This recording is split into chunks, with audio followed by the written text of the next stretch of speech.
여야가 이재명 민주당 대표에 대한 체포동의안 표결을 27일로 합의하면서 국회 전운이 감돌고 있습니다.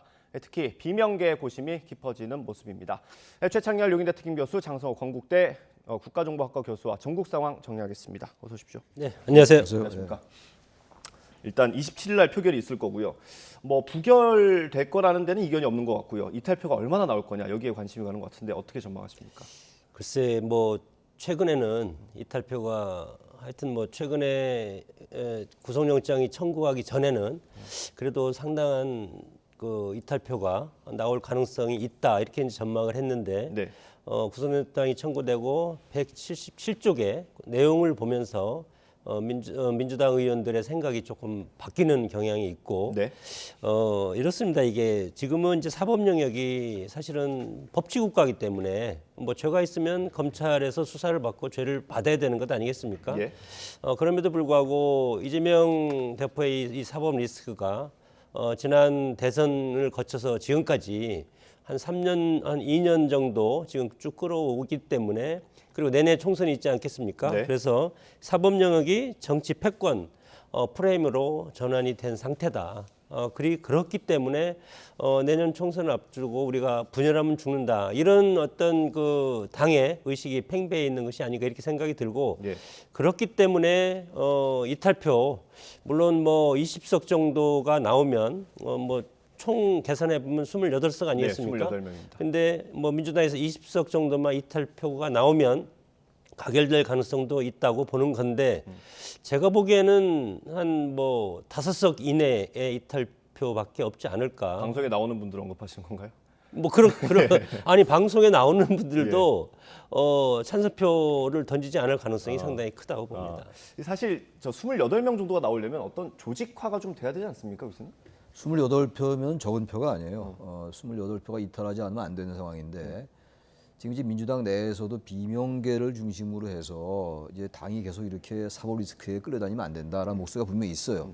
조홍천 의원도 최근에 그런 얘기도 했고 예. 어젠가 조금 아까 보니까 그 김혜영 전 의원이 또 어제 저녁인가에 저 저녁에 SNS를 봤습니다. 예. 보도는 제가 조금 아까 봤는데 네. 김혜영 전 의원이 이제 오랜만에 이제 말문을 열었는데 아주 구체적으로 언급을 했어요. 예. 당이 이렇게 집단적 망상에 빠지면 안 된다 이런 얘기를 하고 있는데 문제는 지금 이제 이재명 대표가 이제 기소가 될 때 어떻게 될지는 모르겠습니다만 네. 지금 어쨌든 당 대표로서 1심, 2심, 3심의 판결이 나려면 시간이 꽤 많이 남았잖아요. 네. 지금 내년 총선까지 그 이후에 날 가능성이 높은데 내년 총선 때 공천권 행사한다는 게 가장 핵심입니다. 의원들에겐 왜냐하면 사실 이재명 대표를 보호한다는 것보다도 예. 자신들의 공천이 더 중요해요. 의원들에게는.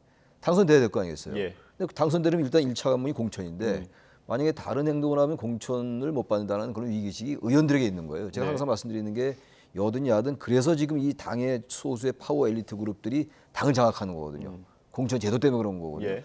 그런 상황이고 게다가 이번에 보니까 그 영장을 청구한 내용이 기존의 언론을 통해서 보도된 것들 이외에 별다른 내용이 없다라고 민주당이 판단하는 것 같아요. 민주당 내 분위기는 그런 것 같습니다. 네.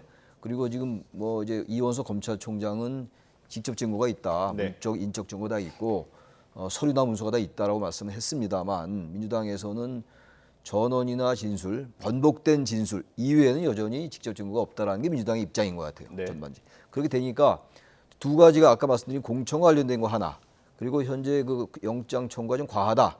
제1야당 대표가 증거인멸이나 도주 우려가 없는데 왜 굳이 영장을 꼭 청구해야 되느냐? 어차피 체포동의안 부결되면 영장 심사도 안 되는 건데 그래서 영장 청구를 뭔가 정치적인 요인이 있는 게 아니라고 판단하는 그 두 가지가 결합돼서 아마 이탈표가 상당히 좀 최소화되지 않을까. 그래서 부결될 가능성이 대단히 높다고 보는 겁니다. 예. 논거가 부결될 그렇다면. 가능성이 높다고 두 분 다 말씀해 주셨지만 그 라디오 인터뷰 나오는 것들을 보면 아마도 그 수도권 그리고 지난 선거에서 정말 어렵게 이겼던 곳에서 고민을 많이 할 거라는 전망들이 있더라고요. 말씀하신 조홍천 의원의 인터뷰를 저희가 하나 준비했는데 준비되면 조홍천 의원 인터뷰 들어보고 대담 다시 이어가겠습니다. 우리 당의 당대표인데 그 검찰에 그냥 내어준다는 그런 부담감. 그러나 정부 여당이 너무하지 않느냐는 생각. 5만 가지 생각. 지지율은 오르지 않고 총선은 네. 다가오고 이런 것들이 무지무지하게 지금 많이 하시. 한마디로 얘기하면 고민할 게 많다는 얘기입니다. 5만 가지 생각. 민주당에서는 이런 생각인 것 같아요. 지금 정부 여당이 굉장히 못하고 있는데 민주당의 지지율이 그만큼 오르지 않고 근데 내부적으로 보는 지지율 있지 않습니까? 지도부가 하는 지지율은 또 그나마 좀 잘 나오는 것 같고 이런 것들이 좀 많이 뒤섞여 있는 것 같거든요. 글쎄요, 뭐 이재명 대표뿐만이 아니고 이재명 대표를 추종하는 세력이 있지 않습니까? 소위 말해서 정당이라는 것은 이제 어떤 동지적인 개념으로 엮여서 가는데 그런 분들과 같이 가기 때문에 이재명 대표 단독으로 결정하는 것도 아니다. 그리고 이제 좀 전에도 말씀했지만 결정적인 증거가 있으면 되는데 지금 스모킹 건이 뭡니까? 지시한 게 있거나 묵인했거나 방조했거나 인지했거나 이런 녹취라든가 계좌 이체 증거라든가 이런 것이 있어야 되는데 우리 최 교수님 좀 전에 말씀했지만 전문 증거밖에 없지 않습니까? 예. 그렇기 때문에 이것이 일사불란하게 갈 수밖에 없고 거기에 핵심적인 것은 내년 총선입니다.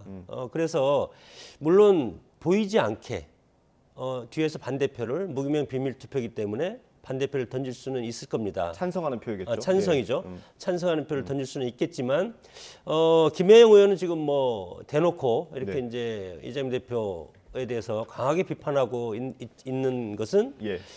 내년 총선에서 공천을 안 받아도 좋다. 그런 저는 취지로 읽히고 물론 네. 소신일 수도 있겠지만 현역 의원이 아니지 않습니까? 예. 그래서 과거 같이 당내 소장파들이 자 불체포 특권 포기해라. 유세 때 지난번 대선 때도 그렇게 주장하지 않았냐. 그렇게 해서 연판장을 돌리거나 주장을 하거나 하는 당내 소장파들이 있어야 되는데 지금 그렇게 공개적으로 한다면 네. 100% 공천에서 탈락할 것이 이제 명확하기 때문에 그런 것이 지금은 없고 네. 당분간 더 보자는 겁니다. 예. 그래서 이재명 대표가 만약에 이제 이것이 부결이 되고 법원에로 가서 기소가 돼서 재판을 받으면서 이제 총선까지 흘러가지 않겠습니까? 네. 연말까지 그렇게 돼서 그 조사 과정에서 보면은 검찰에서 숨기고 있는 어떤 폴리바겐의 아니라 예. 스모킹 건이 나올 수도 있기 때문에 그때까지 봐서 만약에 그때 이재명 대표가 감당할 수 없으면 비대위로 갈 가능성도 있는 거죠. 그래서 이번 투표는 일사불란하게 갈 가능성이 크다고 네. 봅니다. 두 분께서 다 김혜영 전 의원 얘기를 해주셔가지고 제가 조금 읽어드릴게요. SNS에 올린 내용인데 민주당이 정신을 차려야 된다. 방탄 정당 의도에 끌려가면 안 된다. 이건 이제 당에 대한 비판이고요.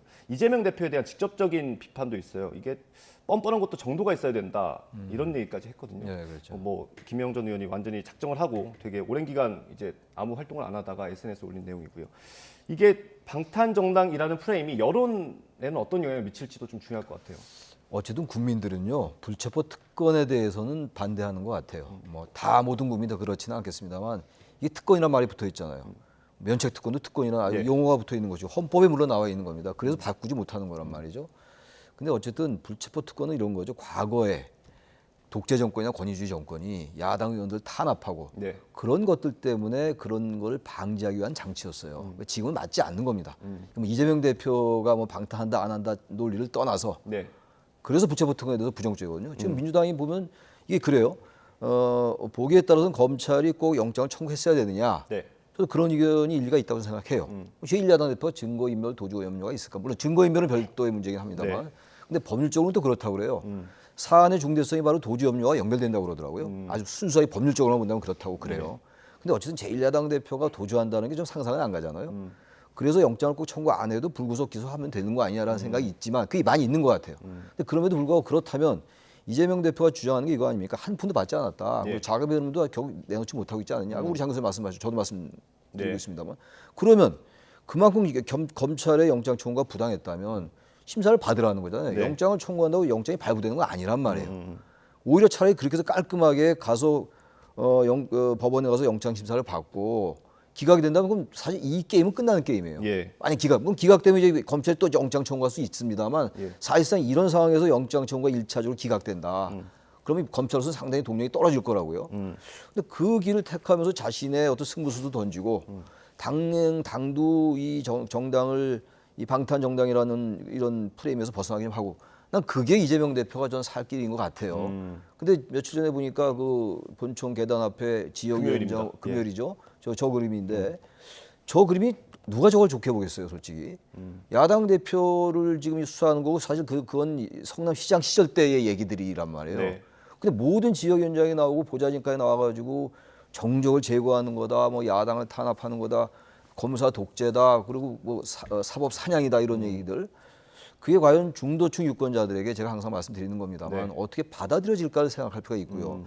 나중에 어떻게 상황이 진행될지 모르겠습니다만 만약 기소도 거의 기정사실화되는 거 예. 아니겠어요? 그럼 기소가 되면 당이 저렇게 일사불란하게 갈 수 있겠습니까? 왜냐하면 수도권을 지역구로 넣은 의원들 중심으로 이제 공천 받는 건 좋은데 예. 당선이 안 되면 소용없는 거 아니겠어요? 그렇죠. 그 여론 안 좋아지면 그러면 그렇게 되면 이제 아까 비대위원장 말씀하셨잖아요, 장 교수님이.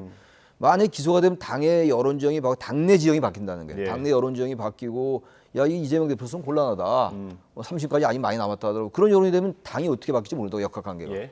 그럼 저는 이대로 단일대우가 어렵지 않겠는가 생각이 들어서 지금은 한시적으로 이렇게 단일대우를 유지합니다만 예. 상황은 언제든지 유동적이다라고 저는 생각합니다. 그 말씀해 주셔가지고 김혜영 전 의원이 그 얘기도 언급을 했어요. 만약에 당이 좀 흔들려서 당명이 바뀌고 구성 변화가 있을지라도 강력한 정치 세력, 그러니까 민주당만큼의 당연하죠. 정치 세력이 존재할 수밖에 없다. 우리 정치 현실이 그렇다라고 언급까지 했고요. 제가 녹취 하나만 듣고 가겠습니다. 지금 국민의힘은 이 불체포 특권에 대한 비판적인 여론을 좀 많이 활용을 하고 적극적으로 압박을 하고 있는 것 같습니다. 주호영 원내대표 발언 들어보겠습니다.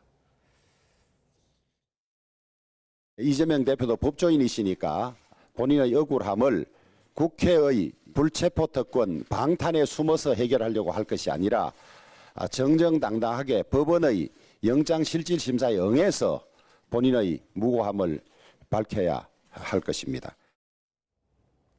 네, 교수님 덧붙이실 얘기 있다고. 주호영 대표님 뭐 예. 지당하신 말씀이라고 예. 생각이 들고 언론적으로 저렇게 얘기할 수가 있을 겁니다. 그러나 이제 당사자 입장에서 그리고 우리 정치의 현실을 보면은 정치권에서 뭐 틈만 있으면 사법부로 가지 않습니까? 네. 그래서 정치의 사법화라는 그런 말이 나왔고 그리고 사법부가 또 정치적인 판결을 한다고 비판을 하지 않습니까? 그래서 사법의 정치화 양쪽이 등식이 성립되면서 서로 불신하는 그런 풍조가 지금 우리의 어떤 세대적인 그런 감정이다 이렇게 생각이 들고 네.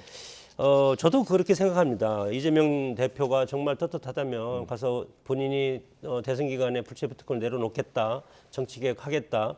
그러면 가서 떳떳하게 해야 되는데 방금 제가 말씀하셨던 사법의 정치화 요 단어를 믿지 못하겠다. 뭐 그런 뜻입니다. 본인은 검찰이 무도하게 지금 정치 검찰에서 탄압받고 있다 이렇게 얘기하고 있지 않습니까? 네. 본인이 이득이 취한 게 한 푼도 없는데 그것을 검찰이 177쪽의 구속영장을 청구했기 때문에 나는 이것을 여기에 수용할 수 없다. 그렇기 때문에 이것은 뭐 물론 국회에서 자율권이지만 부결될 가능성이 이제 크다고 이제 보는 것인데 그런 차원에서 보면은 저는 만약에 여기에서 뭐 이것이 이제 부결을 시킨다 하더라도 네. 그 제2, 제3의 영장이 또 청구될 가능성이 있습니다. 예. 그렇게 되면은 민주당의 지지율이 지금보다 더 떨어질 가능성이 있고 네. 두 차례, 세 차례 방탄 프레임을 가다 보면 민주당 지지율이 떨어져서 예. 그때가 마지막 이재명 대표의 마지막 정치적인 위기라고 생각이 들고 그 위기를 극복을 하고 재판에서도 어느 정도 선방하라고 결정적인 승모근건이 없다면 예. 역으로 이것을 극복을 해서 나간다면 야권의 유력한 정치 지도자가 다시 태어날 수가 있을 텐데 현재로 봐서는 뭐 검찰이 공권력이고 예. 공권력에 의해서 지금 뭐 수많은 그런 지금 조사를 하고 있고 지금 구속영장 청구가 돼 있고 또 2차, 3차에 구속영장 청구가 될 예정이 있기 때문에 네. 이것을 과연 민주당 지지층에서 어느 정도 인내하면서 이것을 감내하면서 같이 갈 수 있을지 그것이 저는 예. 총선이 임박하기 때문에 상당히 복잡한 그런 셈법이 각각의 역학관계에 따라서 민주당 내부에서도 작용할 가능성이 상당히 예. 크다는 겁니다. 제가 지금 지지율 그래픽을 보여드리고 있는데 이 비명계 목소리가 폭발하는 시점 한 20%대가 몇 주 동안 지속이 되면 그런 불안감을 좀 표출할 수 있을까요? 정당 지지도가 지금 계속 국민의힘보다 낮아요, 지금 민주당이. 예, 여론조사 기관마다 좀 다를 수는 다를 있습니다. 수 있는데 전반적인 추세는 그렇습니다. 예. 여론조사라는 게 뭐 정확한 수치보다도 그 추세를 봐야 되는 거니까. 그렇다면 왜 그럴까? 사실 국민의힘이나 뭐 지금 현재 정부 여당 이 잘하는 게 없어요, 별로. 예, 뭐 대통령 지지율도 높은 편은 아니죠. 낮은 편이죠, 사실. 임기 초반임에도 불구하고. 예. 그럼에도 불구하고 지금 정당 지지도가 저렇게 낮게 나온단 말이에요. 그건 뭘 얘기하는 거냐? 다른 여러 가지 이유가 있겠습니다만 민주당이 어떤 대한 정당으로서 수권 정당으로서의 제1야당으로서 그런 비전이나 이런 거 전혀 못 보여주고 있잖아요. 그러니까 정부 여당에서 여러 대안을 못 내는 것에 대해서 제1야당이 대안을 내는 게 이른바 수권 정당이란 말이에요. 네. 받을 숫자. 근데 이게 뭐 이런 식으로 하면 안 되는 거니까 지지율이 이렇게 나오는 거거든요. 근데 거기에 가장 큰 이유는 사실 이재명 대표의 사법 리스크로밖에 설명이 안 되는 겁니다. 지금. 예. 아니 세상에 저기 제1야당 대표에게 영장이 청구된 것도 헌정사상 초유지만 제1야당 대표가 이렇게 많은 리스크에 연루된 것도 사상 초유예요. 예. 그건 마찬가지 얘기입니다. 그렇다면 이 부분은 어떻게든 이걸 털고 가지 않으면 이재명 대표가 결백을 입증하고 정말 여론 지형이 이재명 대표가 전혀 무고하다. 네. 근데 검찰이나 지금 그 윤석열 정부가 과도하게 지금 무도하게 야당 대표를 탄압한다라는 여론이 형성되지 않았단 말이에요 아직은요. 예. 그게 형성이 된다면 이재명 대표가 살아나는 것이 민주당이 살아나요. 제가 볼 때 그런 여론이 형성되기가 쉽지 않을 것 같단 말이죠. 지금 현재 여러 가지 상황을 볼 때. 네. 그 민주당에서도 지지율이 계속 낮게 나오고 말이죠. 예. 새로운 뭔가 당을 새로 개혁하고 이런 움직임이 좀 있을 거라고 봐요. 왜냐면 민주당이 이대로 폭망할 수가 있는 거 아니겠어요? 예. 그럼 다시 말하면 국민의힘이 잘해서가 아니라 민주당 내에 자신들의 어떤 그 잘못된 문제 때문에 그렇단 말이죠. 그게 전 시기가 언젠가 그게 기소 그다음에 아까 장 교수님 말씀하셨지만 영장이 또 청구돼도 계속 그렇게 되면 예. 그럼 과하다 이렇게 계속 검찰이 영장 청구를 이렇게 너무 많이 하지 않냐라는 여론이 형성되는가 동시에 예. 반대쪽에서는 진짜 문제가 있긴 있다 제1야당 대표가 이런 게 또 형성될 거 아니겠어요? 검찰의 비판적인 시각이 존재- 많아지더라도 많아지더라도. 지지율이 올라가는 건 그건 정말 별개 없다. 문제인 거예요. 그러니까 검찰이 과도하다는 생각이 들 수 있다고 좀 봐요. 제가 봐도 영장 청구 안 하고 불구속 기소도 되는 거거든요. 예. 근데 했단 말이죠. 어쨌든 검찰이 그러니까 이재명 대표 여러 가지 혐의에 대해서는 문제가 있네라고 생각이 되는 사람들도 검찰이 꼭 영장을 청구했어야 돼 이렇게 생각할 수 있다고요. 그러나 그것과 예. 민주당의 지지율이 올라가는 건 전혀 별개 문제거든요. 그걸 아마 민주당 내 의원들이 모를 리가 없을 거라고요. 그리고 시기가 다가오고 기소가 되고 총선은 바짝바짝 다가오고 예. 수도권을 중심으로 수도권을 지역구로 둔 의원들은 굉장히 불안해진다고요. 이제. 예. 호남을 지역구로 둔 의원들은 달라요. 예. 같은 당 의원들이라 하더라도 그 시점이 차근차근 다가오게 되면 이재명 대표 리더십이 흔들릴 수밖에 없죠. 예. 왜냐하면 의원들은 자기 당선이 중요한 거니까. 알겠습니다. 그러니까 이제 가장 이제 우려스러운 것이 그겁니다. 과거에 한나라당, 뭐 차떼기당으로 해서 사실은 붕괴되지 않았습니까? 네. 그래서 탄핵까지 이제 당했고, 그래서 다시 이제 발돋움하기 위한 그런 노력을 하고 있는 과정이라고 보고, 네. 그것이 내년 총선의 이제 결정판이라고 저는 생각이 들고, 이 이재명 대표의 민주당도 마찬가지로 이 방탄당이라는 이미지가 계속 지속되면 총선에서 승리할 수가 없을 겁니다. 네. 그래서 이재명 대표 입장에서는 답답한 게 이것을 총선 전에 내가 무고함을 죄가 없음을 법원에서 명확하게 가려줘야 되는데 이것이 가는데 2년 3년 걸리지 않겠습니까? 네. 총선이 훨씬 지나서 이것이 결말이 1차 결말이 날 가능성이 상당히 큰데 네.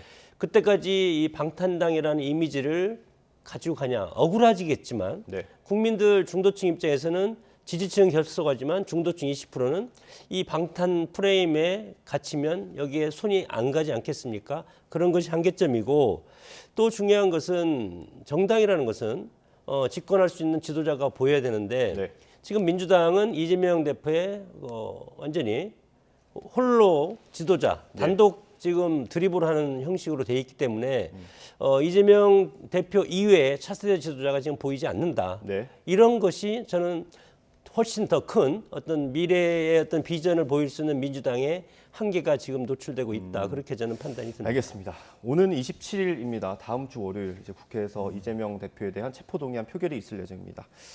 아마 관전 포인트는 이탈표가 얼마나 나올지가 될 것 같고요. 한번 지켜보도록 하겠습니다.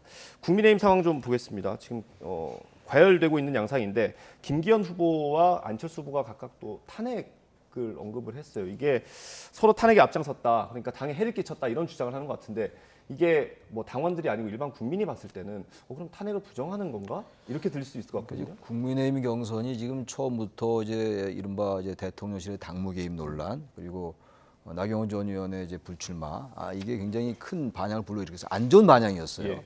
뭐 그건 일단 이제 잠수했는데 탄핵 얘기를 꺼내는 거 지금 앵커 사회자 말씀처럼 그 어떤 탄핵은 물론 생각은 다 다를 수 있어요. 꼭 박근혜 전 대통령이 탄핵을 받았어야 되는 건가 생각할 수 있다 하더라도 어쨌든 간에 대한민국의 헌법 체계나 사법 체계 내에서 절차상 이루어진 민주주의였다고요. 예.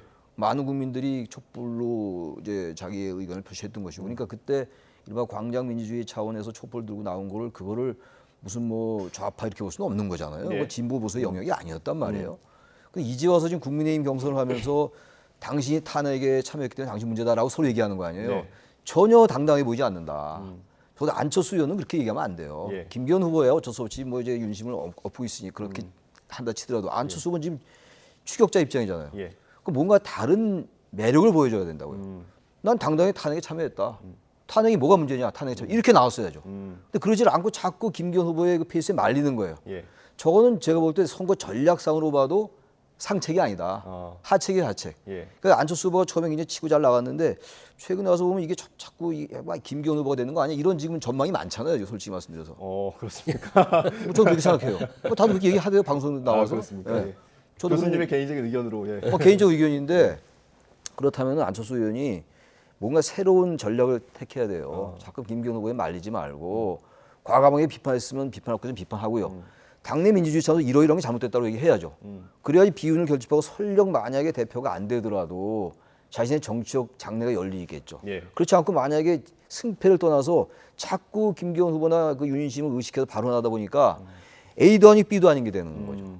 분명한 자기 아이덴티티를 보여줘야 돼요. 예. 정치인으로서. 그 안 되면 안 되는 거죠. 어떻게 하겠습니까? 정치는 소신과 명분과 의리로 하는 건데 예. 그런 면에서 볼 때 안철수 의원의 전략은 지금 제가 볼 때 썩 좋은 전략은 아닌 것 같다. 예. 제 개인적 의견입니다. 뭐 물론. 이런 비판이 있는 건 사실입니다. 안철수 후보가 좀 명확한 노선을 정해야 하는데 안철수 후보가 상당히 섭섭해하실 것 같은데 그 이제 1, 2, 3이라고 저는 생각합니다. 물론 뭐 천하람 후보가 뭐 국민 여론조사에서는 그것은 예. 저는 민주당 지지층에서 역선택의 결과라고 저는 생각이 예. 들고 그런 의미에서 신윤계에서 당원 100%한 것은 어떻게 보면은 그것이 뭐 시대에 따라서 역행한다고 하지만 네. 현재 당 대표 뽑는 데 있어서는 큰 도움이 될 가능성이 상당히 크고 룰을 그렇게 정해놔서 이렇게 탄핵 발언들이 나오는 거 아닙니까? 네, 그렇게 나오는데 이 노이즈 마케팅이라든가 분란이 커질수록 당원은 윤석열 대통령의 마음을 쫓아갈 수밖에 없는 것이 당원 100% 경선의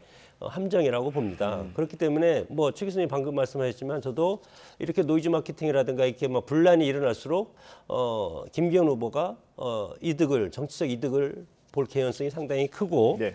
그리고 이제 안철수 뭐 후보 보면 과거에도 많이 등장하지 않았습니까? 총선이라든가 대선이라든가 그리고 정당의 대표로서 많이 등장하는데 토론에 좀 이제 약한 것이 김기현 후보는 판사 출신이기 때문에 논리적이고 네. 기승전결이 명확하지 않습니까? 그러나 이제 과학자이기 때문에 예. 기승전결이 좀 약하다. 그러나 이것을 우리가 유권자 입장에서는 예. 그거를 보고 판단하면 안 되는데 사람을 판단할 때 신원사파입니다. 첫째는 인상, 이미지, 말 이런 걸 보고 먼저 판단하고 네. 그다음에 두 번째는 미래 전략이라든가 정책이라든가 이런 걸 판단하는데 거기까지는 한참 저 밑에까지 가야 되고 예. 그래서 일단의 어떤 유권자들의 표심이 지금 84만 명이 되는데 예. 그분들이 볼 때는 신원사판에서 말과 언행 그것이 가장 중요한 포인트가 되기 때문에 네. 거기에서는 김기현 후보가 약간 이제 앞서갈 가능성이 이제 큰데 예. 그러나 이제 컨텐츠로 보면은 네. 사실은 우리가 AI 시대 아니겠습니까? 예. 그래서 안철수 후보의 어떤 그런 역량 예. 그런 것도 우리가 이제 인정을 해줘야 되는데 결국 지금 뭐 여러 가지 흐름을 보면은 어느 정도의 어떤 흐름의 갈래가 어느 정도 이게 지금 뭐 정리되어 가고 있는 큰 흐름은 정리되어 가고 있는 그런 느낌으로 제가 읽고 있습니다. 알겠습니다. 1차 토론회가 있었고요. 이번 주에 아마 2차 토론회가 또 있을 예정입니다. 네, 지금 천하람 후보나 황교안 후보 얘기는 안 나와서 전략을 어떻게 짜면 좋을지 마지막으로 조언해 주시고 마무리하겠습니다. 황교안 후보가 이번에 대단히 인상적이었던 게 지난 총선이 부정선거였다는 얘기를 안 꺼내는 것. 예. 그건 전 민주당 국민의힘 내부로 봐도 좋은 일이고 황교안 후보로 봐도 굉장히 잘한 선택인 것 같아요. 그리고 많은 평가를 들어보면 황교안 후보가 상당히 연설을 잘한다. 네. 굉장히 기대보다 생각보다 잘하고 있다. 그리고 말하자면 황교안 후보는 어쨌든 간에 정통 보수로서의 그 예. 정체성이 또 있어요. 강경 보수 입장이잖아요. 그 나름의 이제 가지고 가는 거니까 의미가 있는데 단지 황교안 후보가 선전하면 선전할수록 김기현 후보는 좀 불리할 수 있다. 예. 결선 투표까지 가야 된다. 이게 1차에서 이제 누가 이길지 모르지만 안철수 예. 후보 누가 이길지 모르고 천하람 후보도 뭐 2위가 될 수 있다고 또 이준석 전 대표 그렇게 얘기하던데 어쨌든 황교안 후보가 선전은 김기현 후보에게 좀 불리할 것 같고 천하람 후보가 선전하는 것도 안철수 후보하고 조금 연관이 있는 것 같고 이런 상황이에요. 근데 천하람 후보가 아무튼간에 원래 이제 고향은 대구인데 지금 지역군 순천 전남이거든요. 그런 것들이 전 국민의힘으로서는 굉장히 소중한 자산이다. 앞으로 어떻게 될지 모르겠습니다만 예. 아직 나이도 젊고 말이죠. 예. 그래서 뭔가 그래도 국민의힘의 경선이 대단히 맥 빠진 경선인 줄 알았는데 조금씩 네. 가면서 그 관심을 끌 부분이 좀 있지 않는가라고 좀 긍정적으로 평가해야 예, 될 것 같습니다. 마지막엔 예. 긍정적으로 평가해 주셨습니다. 오늘 말씀 여기까지 너무 제가 부정적으로 하니까 안 될 것 같아요. 알겠습니다. 오늘 말씀 감사합니다. 네. 고생하셨습니다. 예.